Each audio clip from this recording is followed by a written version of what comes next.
எல்லாருமே குடும்பத்தோட ட்ரெயினில் போயிட்டுருக்கிறப்போ எல்லாருமே அவரவர் தூங்க சாப்பிட இந்த மாதிரி தான் வர்றாங்க.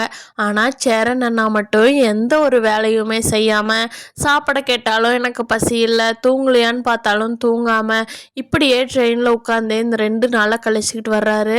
உடம்பே ரொம்ப டயர்டாக இருக்கு அவரை பார்க்குறப்பவே. ஆனாலும் அந்த எனர்ஜெட்டிக் குறையாமல் எப்படியாவது சந்தாவை காப்பாற்றி நம்ம கூட்டிகிட்டு வந்துடணும் அப்படிங்கிற அந்த வெறி மட்டும் அவருக்கு அப்படியே தான் இருக்குது. சேரனோட இந்த மூமெண்ட் எல்லாம் யாருக்கெல்லாம் பிடிச்சிருக்கோ அவங்கெல்லாம் நம்ம வீடியோவை லைக் பண்ணிவிட்டு, நம்ம சேனல் இன்னும் சப்ஸ்கிரைப் பண்ணாதவங்க சப்ஸ்கிரைப் பண்ணிக்கோங்க. இங்கே போகிறப்பவே கொஞ்சம் லேட் ஆகிடுது. அப்போது சோழன் சொல்கிறாரு, இனி ரூமுக்கெல்லாம் போய்கிட்டு நம்ம கிளம்பி போயிட்டு இருந்தா சந்தாவோட கல்யாண நாள் நேரம் வந்து நெருங்கிருச்சுன்னா, அதனால் நம்ம எந்த ரூமுக்கும் போக வேண்டாம், வாங்க எல்லாரும் இப்படியே எங்கெங்கே ரெஸ்ட் ரூம் ஓரளவுக்கு இருக்கிற பக்கமாக பார்த்து நிலாவை விட்டுற, நம்மளாம் போயிட்டு அப்படியே போயிடலாம் அப்படின்னு சொல்லி எல்லாரும் ஓடி போய் போகிறாங்க. அவன் சந்தாவோட ஊருக்கு போகிறதுக்குள்ளேயே அடுத்த நாள் காலையில் ஆகி இடையில நிறைய டிராஃபிக்கு, வண்டி கிடைக்காம அடுத்த வண்டியை பிடிச்சிட்டு போகிறதுக்கு இப்படியே லேட்டாகி சந்தா சொன்ன காலையில் தான் கல்யாணத்துக்கே போய் சேர்றாங்க. சந்தாவோட ஊருக்கே அப்போ தான் போக முடியுது இவங்கனால. அங்கே வேகமாக ஓடி போய் சந்தாவோட வீட்டை பார்த்துருக்குறப்போ அங்கே லாக் பண்ணியிருக்கிறதுனால விசாரித்து அங்கே இங்கேன்னு தேடி பிடிச்சி அலைஞ்சி அந்த கோயிலெல்லாம் கண்டுபிடிச்சி இவங்க போய் அங்கே நிற்கும்போது சந்தாவோட கழுத்தில் அவங்க மாமா தாலி கட்ட போகிறாங்க. அதை பார்த்துட்டு சேரன் வந்து நிறுத்துங்க, கல்யாணம் பண்ண முடியாது அப்படிங்கிறாங்க. அப்போ அந்த சந்தாவை கல்யாணம் பண்ணிக்க இருந்த மாமா இருக்கார் இல்லையா, அவரோட ஆளுங்களை, ஏய் நீ யாருடா இங்கே வந்து சத்தம் போடுறதுக்கு, நீ யாரு, முதல்ல வெளியில் போ இல்லை துப்பாக்கி எடுத்து ஷூட் பண்ணிடுவோம் அப்படிங்கிறாங்க. அப்போது அனீஷ் அங்கே தான் இருக்காங்க. அனீஷ் வேகமாக ஓடி வர்றாங்க சேரனை பார்த்துட்டு, சேரனண்ணா இங்கே எப்படி வந்தீங்க அப்படின்னு சொல்லி. என்ன அனீஷு, ஒரு ஃபோன் கூட நீ பண்ணவே இல்லை, சந்தாவுக்கு கல்யாணம்னு சொல்லி எனக்கு ஃபோன் பண்ணியிருக்கலாம்ல அனீஷ் அப்படிங்கிறாங்க. அது சூழ்நிலை அப்படி ஆயிடுச்சு சேரன் அண்ணா அப்படிங்கிறாங்க. சரி இப்போ நேரம் இல்லை எதையும் பேசுறக்கான, வாங்க வேகமாக நீங்கள் சந்தா கழுத்தில் தாலி கட்டுங்க அப்படின்னு சொல்லி சோழன் வந்து சேரன் அண்ணா கூட முன்னாடி வர்றாங்க. அப்போ அவங்க ஆட்கள் எல்லாம் எடுத்து துப்பாக்கியை காட்டுறாங்க. இவங்கள நோக்கி காட்டினாலும் அப்போ சோழன் சொல்கிறாரு, அண்ணன் பரவாயில்லண்ணே, நாங்கள் இவங்களையெல்லாம் பார்த்துக்குறோம், ஷூட் பண்ணாலும் நீ போய் தாலியை கட்டுன அப்படின்னு சொல்கிறாங்க. சரின்னு சொல்லி சேரன் வந்து இவங்களை எல்லாம் விலக்கி விட்டுட்டு முன்னாடி போகிறாங்க சந்தா இருக்கிற இடத்த நோக்கி. சந்தாவும் வேகமாக எந்திரிச்சு சேரனை பார்த்துட்டு ஓடி வர்றதுக்காக எந்திரிக்கிறாங்க. ஆனால் அவங்க மாமா வந்து கையில் துப்பாக்கி எடுத்து வச்சுக்கிட்டு, இங்கே பார், ஒரு அடி எடுத்து வச்ச உன்னை மட்டும் இல்லை உன் குடும்பத்தையே ஷூட் பண்ணிடுவேன், எங்கே நீ என்னை விட்டு போய் அவனை கல்யாணம் பண்ணிப்போ, போய்க்கலாம், நான் எதுவும் பண்ண மாட்டேன், ஆனால் நீ சென்னை போகிற நேரத்தில் இங்கே உங்கள் அண்ணா அம்மா அப்பா 3 பேரும் பணமாக தான் கிடப்ப, சந்தோஷம்னா நீ கிளம்பி போய்க்கலாம் அப்படிங்கிறாங்க. அப்போ அவங்க அம்மா அப்பாலாம், சந்தா இல்லை சந்தா, உன் மாமாவே உன்னை நல்லா பார்த்துக்குவாரு சந்தா, நீ சேரன் பையாவை கல்யாணம் பண்ணிக்க வேண்டாம் சந்தா அப்படின்னு சொல்லிட்டு இருக்காங்க. சேரன் முன்னாடி வர வர அவங்க எல்லாமே ஃபைட்டுக்கு வந்து எல்லா அடிதடி சீனு பயங்கரமாக போயிட்டுருக்கு. அப்போ இவர் வந்து தன்னோட கையில் இருக்கிற துப்பாக்கியை ஒரு ஷூட் பண்ணுறாரு. எல்லாருமே அமைதி ஆயிடுறாங்க.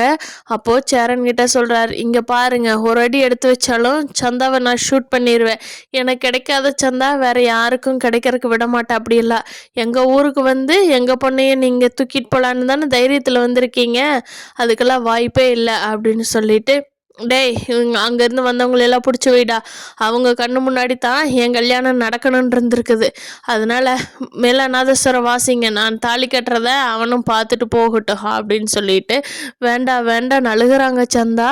இங்கே சேரன் பாண்டி பல்லவன் எல்லாருமே அந்த பிடிச்சி வச்சிருக்கிட்ட இருந்து எகிரி குதிச்சு பார்க்குறாங்க. ஆனால் ஒன்றும் பண்ண முடியல. சந்தாவோட கழுத்தில் அவங்க மாமாவே தாலி கட்டிடுறாங்க.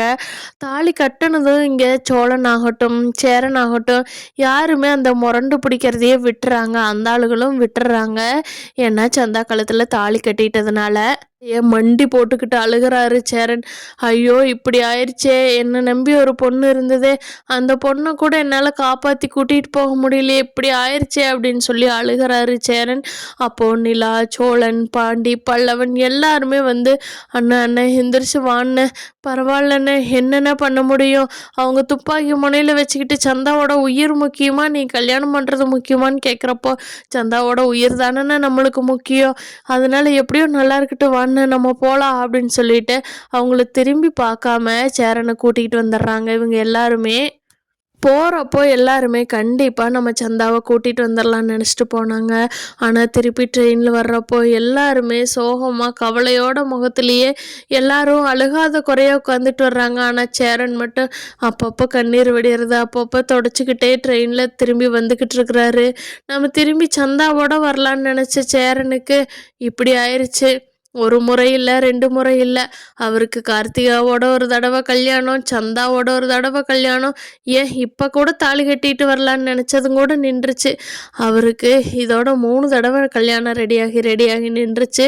எல்லாரும் ஒரு வழியாக வீடு வந்து சேர்ந்தவும் நடேசன், எங்கடா சந்தாவை கூட்டிகிட்டு வரேன்னு தானடா எல்லாரும் போனீங்க, எங்கே சந்தாவை காணோம் அப்படின்னு சொல்லி நடேசன் கேட்குறாங்க. அதுக்கு எல்லாருமே அவ்வளோதான், சந்தாவுக்கு கல்யாணம் ஆயிடுச்சு, நாங்கள் என்ன போய் என்ன முறை ஓரியாண்டும் அங்கே கல்யாணம் பண்ணவே முடியல, அவங்க மாமனே சந்தா காலத்தில் தாலியை கட்டிட்டா, அந்த பொண்ணோட வாழ்க்கை எப்படி இருக்குமோ, நம்மளுக்கு வாழ்க்கை இல்லைன்னு சொல்லிட்டு எல்லாரும் திரும்பி வந்துட்டோன்னு சொல்லி மனசு விரக்தியோட நடேசன்கிட்ட பதில் சொல்லிட்டு இருக்காங்க. போன் நடேசன் இருந்துக்கிட்டு, டேய் சந்தா, என்னடா சந்தா, போனா போறா விடுடா, உனக்கு 3 தடவை கல்யாணம் ரெடியாகி 3 தடவையும் நின்று போச்சுடா சேரா, உன்னை பிடிச்ச கல்யாண பீடையே இதோட முடிஞ்சு போச்சு. ஏதோ ஒன்று நடந்தாலும் 3 தடவை திருப்பி நடக்குன்னு சொல்லுவாங்க, அது உனக்கு நடந்துருச்சுடா சேரா. இனிமேல் உனக்கு இப்படி எப்பவும் நடக்காது, இனிமேல் உனக்கு நல்ல வாழ்க்கை நல்ல நேரங்காலம் வந்துருச்சுடா சேரா, கவலைப்படாத, அவள் போனா போறா, நம்மளுக்குன்னு ஒரு பொண்ணு இருப்பாள்ல, அவள் வருவாடா, நீ ஒன்றும் கவலைப்படாது, இனிமேல் உன்னோட வாழ்க்கை நல்லா இருக்கு அப்படிங்கிறாரு. அப்போ சொல்லிட்டு, யோ அண்ணனே, என்ன மனசு வருத்தத்தில் இருக்குது, நீங்கள் என்னடானா 3 தடவை 4 தடவைன்னு குத்தி காட்டிகிட்டு இருக்கிறியாச்சா அப்படின்னு சொல்லி சோழன் சண்டைக்கு போகிறாங்க நடேசன்கிட்ட. நல்லது சொன்னால் கேட்டு தொலைங்களேடா அவனாச்சி அப்படின்னு சொல்லிட்டு நடேசன், சரி விடுறா அப்படின்னு சொல்லி ஒரு ஆறுதலையும் சொல்லிட்டு அவர் வண்டி எடுத்துக்கிட்டு கிளம்பிடுறாரு. வண்டி எடுத்துகிட்டு போகிறப்போ கார்த்திகோட அம்மா ரொம்ப நடக்க இப்படியே அவர் தூரத்துலேருந்து பார்க்குறாங்க. ஒரு கல்லில் கொஞ்ச நேரம் உட்காந்துருந்துட்டு அப்புறம் எந்திரிச்சு நடந்து போகிறாங்க. அப்போவும் ஒரு மாதிரி தலைவலிக்கிற மாதிரி ரொம்ப சோர்வான நடையில் நடந்து போகிறாங்க. நடேசனுக்கு மனசு கேட்கவே இல்லை, என்னதான் இருந்தாலும் தங்கச்சி இல்லையா, அதனால நிறுத்தி, என்ன எங்கே போகிற, ஏன் இப்படி கீழே உழுகிற மாதிரி மயக்கம் வந்து உழுகிற மாதிரியே போகிற, என்னாச்சு அப்படிங்கிறாங்க. அது ஒன்றும் இல்லை, காலையில் சாப்பிடல, அப்படியே கிளம்பி கோயிலுக்கு வந்தேன், அதனால் இப்படி ஆகுது அப்படின்னு சொல்கிறாங்க. ஏன் உனக்குத்தான் எது வந்தாலும் பார்த்துக்குவே, அப்புறம் சோறு தண்ணி இல்லாமல் கிடந்த அப்படிங்க. என்ன பண்ணுறது, கார்த்தியோட கல்யாணத்தை நினச்சதா உன் பையனுக்கு கட்டி கொடுக்கலான்னு நீ என்ன பாடுபட்டு கேட்ட, அதெல்லாம் முடியாது, அது குடும்பமானு சொல்லி போய் எங்கேயோ எவனுக்கோ அடையாளம் தெரியாதவனு கட்டி கொடுத்து இன்னைக்கு இந்த கதியாகி நான் வந்திருக்கிறேன். பாவம் என் பிள்ளையும் மனசு வருத்தப்பட்டுக்கிட்டு அவளுக்கு என்ன பண்ணுறதுன்னு தெரியாமல் இருக்கிறா. வீட்டிலேயே இருந்தா அவகுது ஏதாவது இன்னும் தப்பான முடிவு எடுத்துருவாளோன்னு நானும் அப்பப்போ சந்தோஷமாக இருக்கிற மாதிரி காட்டிக்கிட்டு எதாக இருந்தாலும் பார்த்துக்கலாம் அப்படின்னு அவளுக்கு தைரியம் சொல்லிட்டு இப்போ கோயிலுக்கு தான் போயிட்டுருக்கிறேன். உடம்புல தெம்பே இல்லை, நடந்து கூட போக முடியல. முன்னாடி உங்கள்கிட்டவெல்லாம் எப்படி நான் சண்டைக்கு வருவேன், இப்போல்லாம் ஒன்றும் முடியலண்ணா அப்படிங்க. வா வண்டியில் ஏறிக்கோர், நான் கொண்டு போய் கோயிலில் விட்டுட்டு திருப்பி கொண்டு வந்து வீட்டில் விட்றேன் அப்படின்னு சொல்லி நடேசன் கூட்டிகிட்டு போகிறாரு. போகிற வழியில் கார்த்திகாவை பற்றி பேசுகிறாங்க அவங்க அம்மா.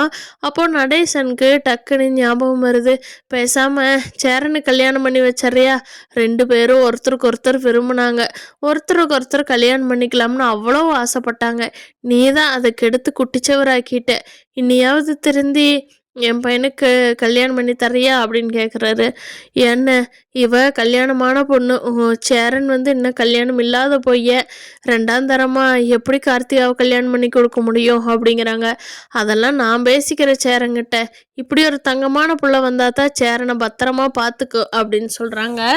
இதெல்லாம் நடக்க போகுதான்னு இனி வரப்போகிற எபிசோடில் பார்க்கலாம் ஃப்ரெண்ட்ஸ். நீங்கள் என்ன நினைக்கிறீங்க, இன்னைக்கு இல்லை கமெண்ட் பண்ணுங்கள்.